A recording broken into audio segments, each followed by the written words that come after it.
Welcome to Andy's Donuts, a podcast about everything, anything, and nothing in between.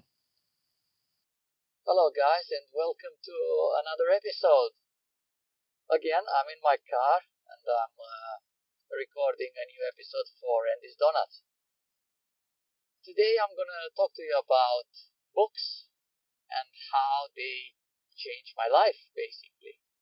Well, my life is still ongoing, so I still have a lot of books to read until I can say they changed my life, but they made me see the world in a different perspective.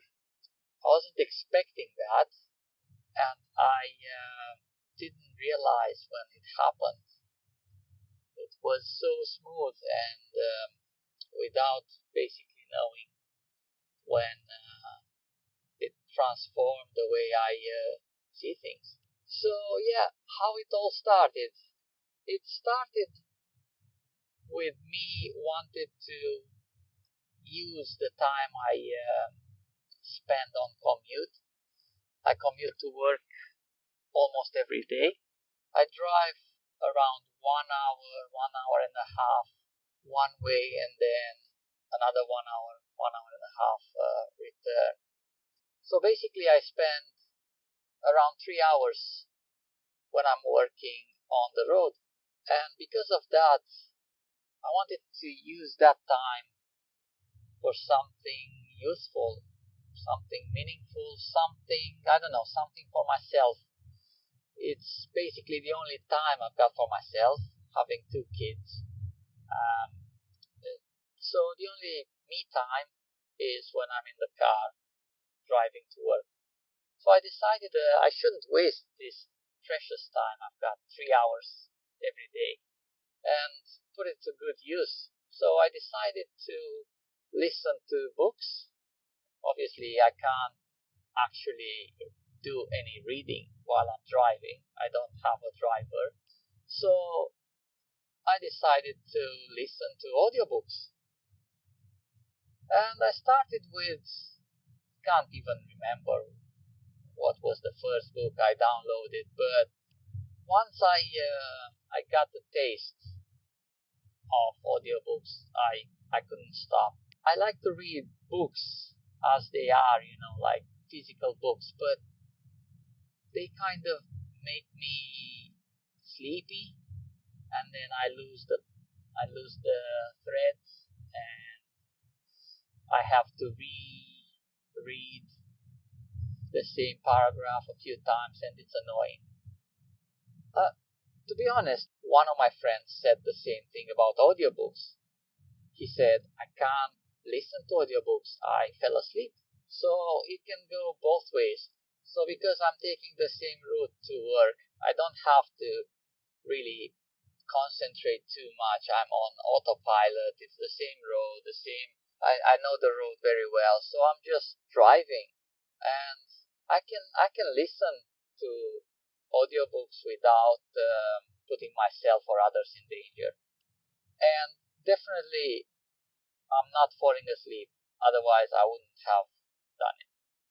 So yeah, I've started listening to various type of books. I started with you know, those those types of books. I think a lot of people start with motivational type of books, and then financial books. Stories that tell you that it's easy to get rich and things like that. But it's all right.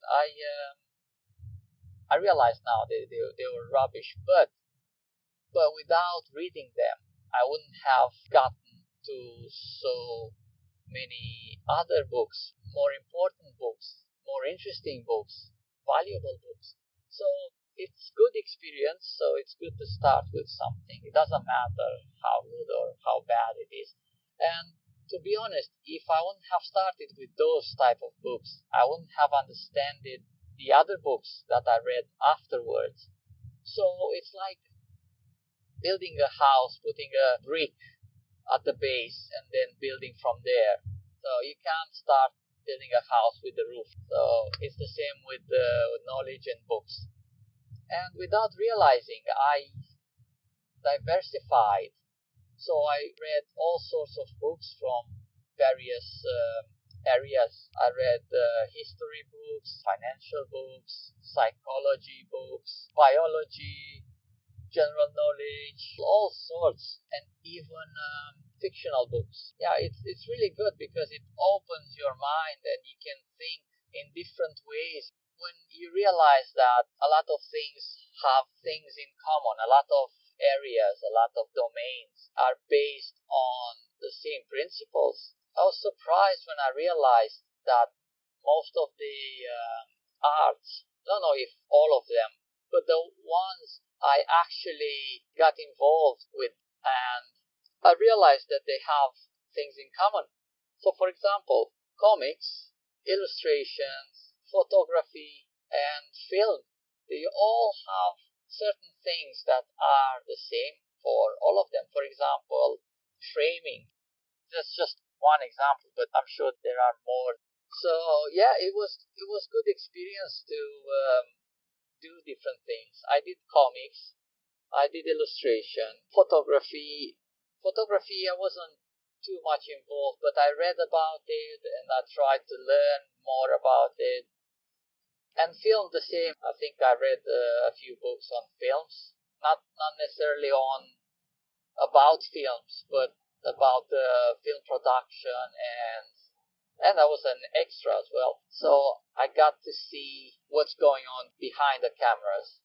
It was very interesting. I think that was one of the reasons I wanted to get involved with being an extra, just to see what's going on the set, how it all works out, and how all the departments are getting involved just to make one film. Basically, I was thinking, oh, you just pretend, you just have fun, you're just like a kid filming other people and make believe, and then you got a film. Oh, that's amazing. I mean, I realized it's a lot of work, and that's the thing I realized with doing this podcast and the work behind it. I knew it involves work. I learned that when I was doing comics. I started that as a dare. One of my friends said, "You can't do comics. You need to go to school. You need to special training. You need to have talent. You need to do all this and that, and it's impossible, and it's too much. It takes years."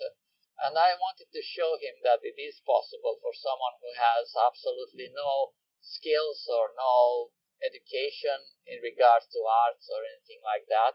I wanted to prove it to him that I can do it. And I did it.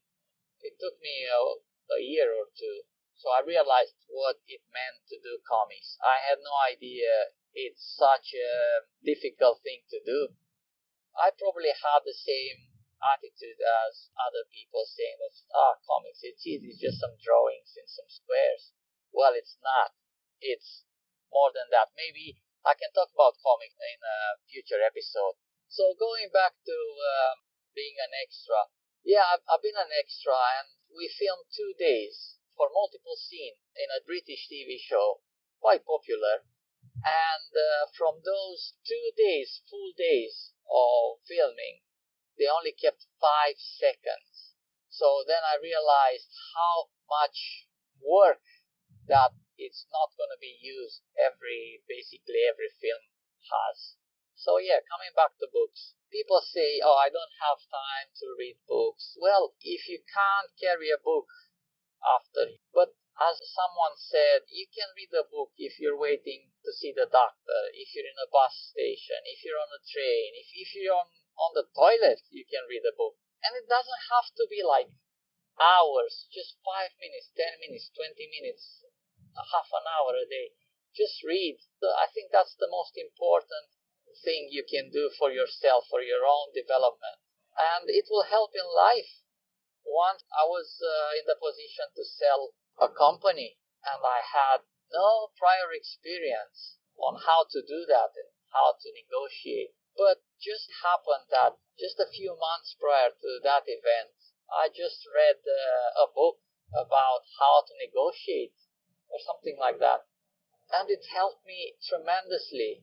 I actually managed to sell something that it could have placed me in a very bad position with a lot of debt and with a lot of problems, and it could have ruined my life and other people's lives if I wouldn't have been able to sell it.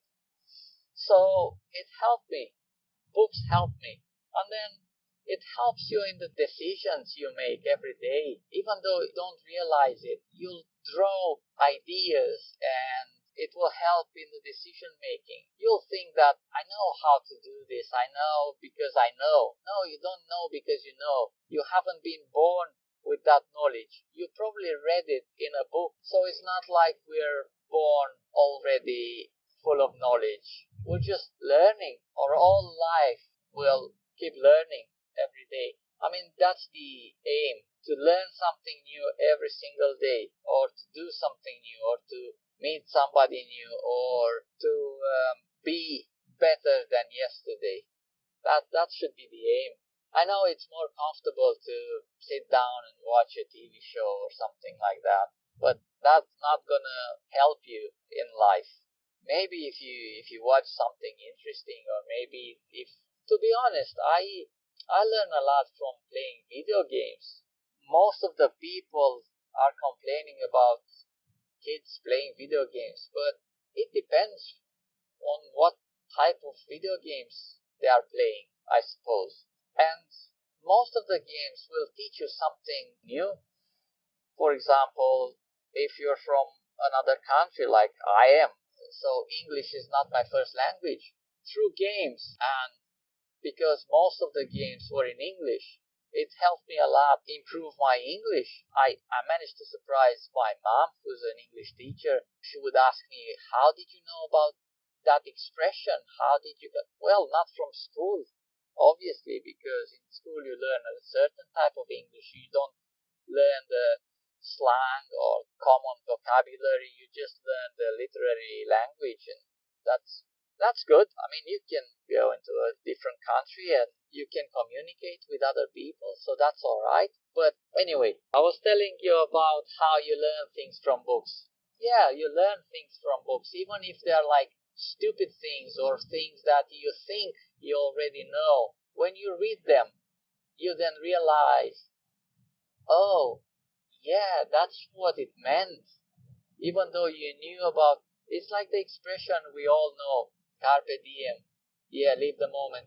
We all know that. But do we actually realize it? Are we actually living the moment? Yeah, so you can't say you don't have time to read a book. There's always time. There's always time to read books. Whatever you do, just make some time, read a book. Doesn't matter what.